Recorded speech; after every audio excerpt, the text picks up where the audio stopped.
সেই চন্দননগর থেকে যে বাজার আনে উনি রামনাথতলায়, সেখান থেকে বাজার আনলাম। দেখো কি কি এনেছি, ছড়াই। এইটা হচ্ছে গোটা সেদ্ধ খাওয়ার জন্য শীষ পালং। এটা ওনার কাছে পেলাম না, পাশের দোকান থেকে নিলাম।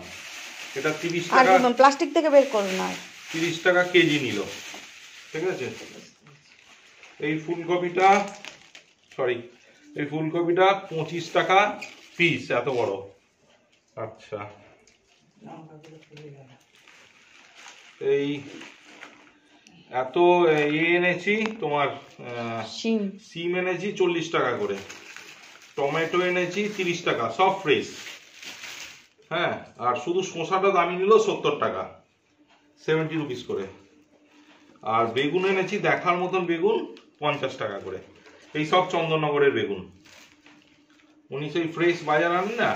আর এই যে ছোট ছোট ধানি লঙ্কা দিয়েছে, এগুলো ফ্রি দিয়েছে নিজের থেকে। কড়াইশুঁটি 50 টাকা করে। বাঁধাকপি পিস নিল 20 টাকা, বলে এটা পিসে হচ্ছে। আমি ভারী ভারী দেখিনি, মানে অনেকগুলো আছে তো, আমি যেটা দিয়েছে হাতে নিয়ে চলে এসেছি। গাজর 30 টাকা, গাজর 30 টাকা। শুধু শশাটাই দামি পেলাম 70 টাকা করে। সিমও 30 টাকা, না সিম 40 টাকা। এই পুরো বাজারটা নিলাম। আর লঙ্কা সব ফ্রি দিয়েছে।